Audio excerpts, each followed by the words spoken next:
Hi friends, welcome back to my channel. My dog name వచ్చి shero అనమాట. Shero daily routine అయితే చూసేద్దాం. దీనికి క్యారెట్ అంటే చాలా ఇష్టం. క్యారెట్ బాయిల్ చేసేసి పెట్టేస్తే తినేస్తుంది అనమాట. ఎర్లీ మార్నింగ్ దీని బ్రేక్ఫాస్ట్ ఇదే ఈరోజు.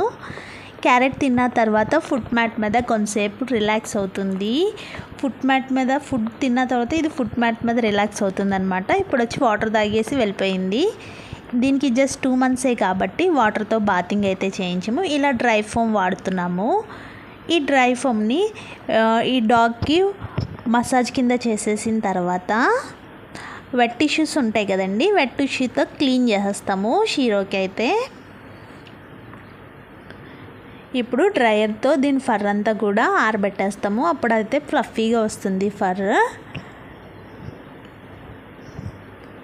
ఇప్పుడు కోంబింగ్ చేయడమే అండి. దీనికైతే 3 combs వాడతాము.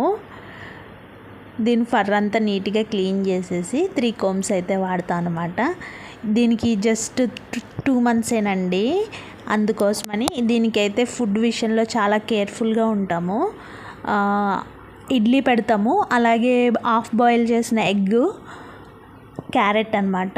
మళ్ళీ దానికి స్పెషల్ ఫుడ్ ఉంటుంది కదా, అవి పెడతాము. అంతకు మించి ఇంకైతే ఏది పెట్టామన్నమాట. ఇది బయట తీసుకెళ్ళేటప్పుడు దీని బ్యాగ్ అనమాట. బ్యాగ్ చాలా క్యూట్గా ఉంది కదా. బ్యాగ్లో అయితే మా షీరో భలే ఉంది కదా. ఇలా బయటకు వెళ్ళినప్పుడు కార్లో ఫ్రంట్ అయితే కూర్చుంటుంది. దీనికి ఏసీ అంటే చాలా ఇష్టం. ఏసీలో అయితే సైలెంట్గా చక్కగా పడుకుంటుంది అనమాట. నైట్ వచ్చిన తర్వాత పెడిగ్రీ అయితే పెట్టేశాము. తినేసేసి వాటర్ తాగి దీన్ని బెడ్ చూడండి చాలా స్మూత్గా ఉంటుంది. ఇదిగోండి ఫుడ్ పెట్టేస్తున్నాను అనమాట. తినేస్తుంది. దీనికి ఈ ఫుడ్ అంటే చాలా ఇష్టం. ఇదిగోండి వచ్చి దీని బెడ్లో చక్కగా పడుకుంటుంది. అంతే అండి. గుడ్ నైట్ చెప్తుంది మీ అందరికీ. ఈ వీడియో కానీ మీకు నచ్చినట్లయితే లైక్ చేయండి, షేర్ చేయండి, కామెంట్ సెక్షన్లో కామెంట్ చేయడం మాత్రం మర్చిపోవద్దు. Thank you for watching.